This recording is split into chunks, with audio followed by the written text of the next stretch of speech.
বাজে পুরো 12টা আর এখন আমরা পুরো বেরোচ্ছি।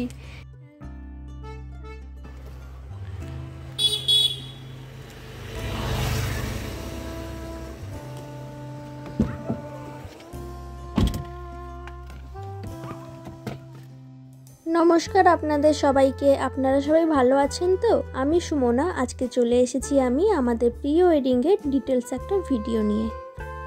আমরা প্রি ওয়েডিংয়ের জন্য কোনো জায়গায় ডিসাইড করতে পারছিলাম না, তো আমাদেরকে আমাদের ক্যামেরাম্যান দাদারা এই জায়গাটা ঠিক করে দেয়। জায়গাটা হলো শান্তিনিকেতন। তো এখন ঘড়িতে বাজে 12টা। কুশল, আমি আর আমার মা মিলে বেরিয়ে পড়ি শান্তিনিকেতন যাওয়ার জন্য। প্রচণ্ডই এক্সাইটেড ছিলাম আমরা সবাই, কারণ এর আগে ক্যামেরার সামনে এইরকম শ্যুট কখনো করিনি।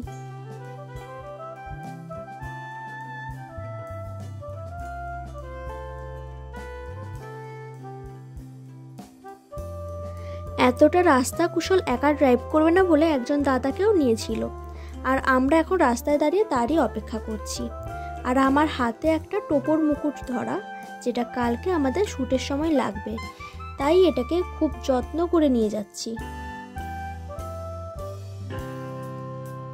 পাক্কা 6 ঘন্টা যাতায়াতের পর আমরা পৌঁছেছিলাম আমাদের রিসোর্টটাতে। যখন পৌঁছোই তখন ভোরের দিকে হালকা ঠান্ডা ও ভীষণ নিস্তব্ধ একটা শান্ত পরিবেশ। তো আমাকে খুব তাড়াহুড়ো করেই রেডি হতে হলো, কারণ আমাদের শ্যুট টাইম ছিল সকাল 7টায়। আমরা ঢোকার পরেই ওখানে ক্যামেরাম্যান দাদারাও ঢুকে গেছিল। ওরম রেখো না, জাস্ট এই হাতটা রাখো। হ্যাঁ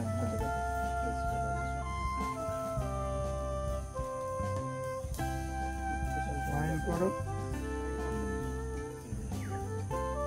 হোল্ড করবে। দিদি এদিকে রাখো, এইদিকে এর দিকে রাখিয়ে দেবে। দাদা লোকটা দিদির দিকে রাখো।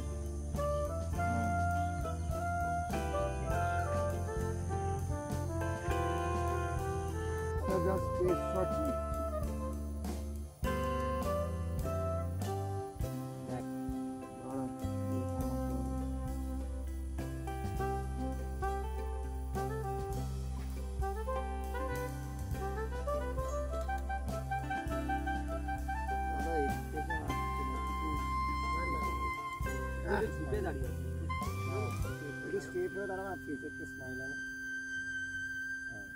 একদম ঠিক আছে।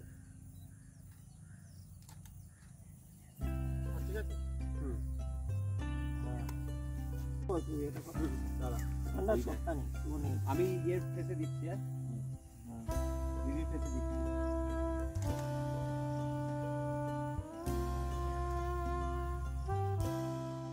আমাদের ফার্স্ট শ্যুট কমপ্লিট হওয়ার পরেই আমরা ব্রেকফাস্ট করতে ওই রিসর্টেই চলে এসেছিলাম। সেকেন্ড শ্যুটের জন্য শাড়ি পরে নিয়েছিলাম, মেকআপ তখনও করিনি। আর আমাকে এখানে দিয়েছিল একটা জায়ান্ট সাইজের ধোসা। কোন দিক দিয়ে আগে শুরু করব সেটাই খুঁজে পাচ্ছিলাম না। সবাই সবার পছন্দ মতো খাবার অর্ডার করেছিল, আর আমার সব থেকে খাবারটা দেরিতে এসেছিল, আর আমার খাবারটাই বেস্ট ছিল। ব্রেকফাস্ট করার পর আমরা চলে গেছিলাম আমাদের সেকেন্ড শ্যুটের জন্য সোনাঝুরি হাটে। আসতে থাকো।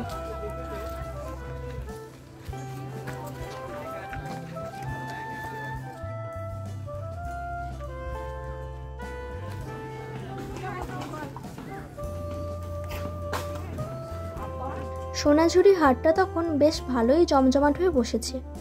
আমরা একই সঙ্গে নিজেদের কেনাকাটা ও শ্যুট দুটোই করে নিচ্ছিলাম। তারপরে আমি চলে গেছিলাম সাঁওতালি নাচে যোগদান করতে। সোনাঝুরি হাটে যেই আসবে সেই এই সাঁওতালি নাচ দেখতে পাবে।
স্যাম ক্যাফে অ্যান্ড রেস্টুরেন্টের বাইরের লুকটা।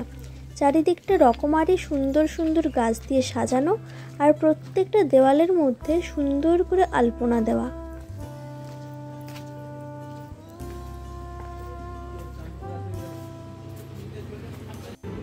তখন ঘড়িতে বাজে দুপুর 2টো। আমরা সবাই লাঞ্চ করতে চলে এসেছি। এখানকার সংস্কৃতি সম্পর্কে যতই বলা হোক না কেন তাও কম পড়ে যাবে। শান্তিনিকেতন যেন আমাদের প্রত্যেকের কাছেই একটা ইমোশন, একটা ভালো লাগার জায়গা। প্রত্যেকটা জিনিসেই খুব নিখুঁত চিন্তাধারা ও সৃজনশীলতার ছোঁয়া। এখানকার চেয়ার টেবিলগুলোতেই কি সুন্দর করে ট্রাইবাল কমিউনিটিদেরকে ফুটিয়ে তোলা হয়েছে।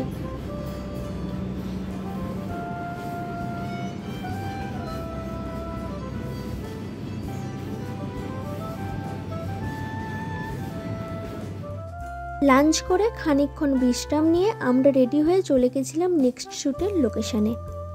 আমরা পরন্ত বিকেলের এই শ্যুটটার জন্য চুজ করেছিলাম কমপ্লিট একটা বাঙালি লুক।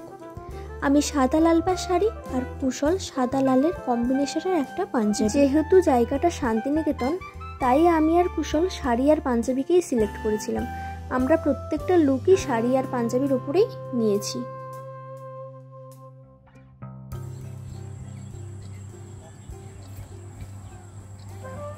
ঠিক আছে, এবার জাস্ট স্টপ নাও। এ ভাই দাঁড়া না, ওই ভিডিওগুলো নেব তো।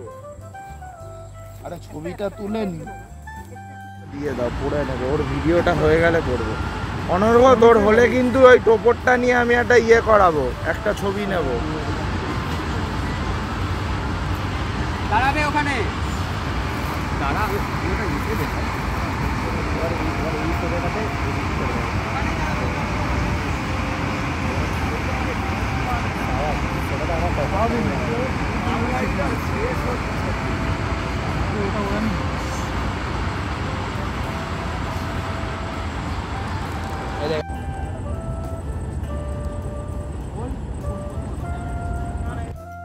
এবারে আসি ক্যামেরাম্যানদের কথায়। ওরা প্রত্যেকেই ছিল খুব হেল্পফুল। ভিডিওগ্রাফার হিসেবে ছিল অনর্ঘদা আর ফটোগ্রাফার হিসেবে ছিল শুভাশিসদা। এছাড়াও আরও 2টো ভাই ছিল। ওরা আমাদের সমস্ত জিনিসই হাতে ধরিয়ে করিয়ে দিচ্ছিল। ভীষণ কোঅপারেটিভ ছিল এবং কোনো কিছুতেই কোনোভাবে বিরক্ত হয়নি। যতক্ষণ অবধি না একটা ভালো শ্যুট হয় ততক্ষণ অবধি ওরা চেষ্টা করে গেছে।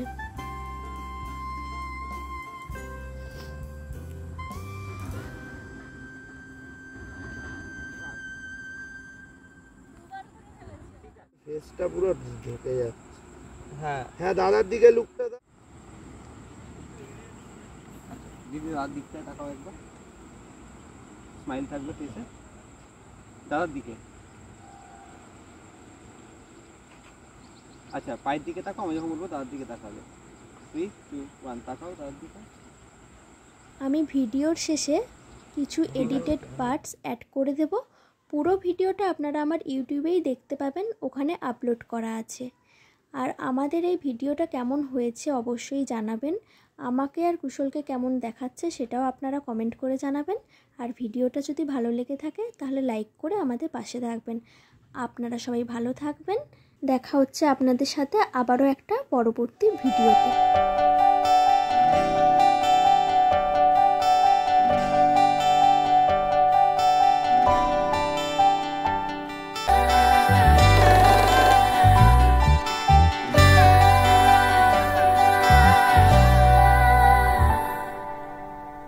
চিঠি এলো চিরকুটে, আধো আধো ঘুমে রং রুটে, আসমানি কোনো বন্দরে অজানা। চোখ পড়লো যে তোর চোখে, বোবা কথাগুলো আজ ঠোঁটে, তোর হাতে রেখে হাত পা বাড়ায়। ঠিকই ভাবে গল্প তোর দু চোখে রেখে চোখ, ঠিক এভাবে গল্প তোর দু চোখে রেখে চোখ। এই মরশুমে শুধু তো আমার গল্প,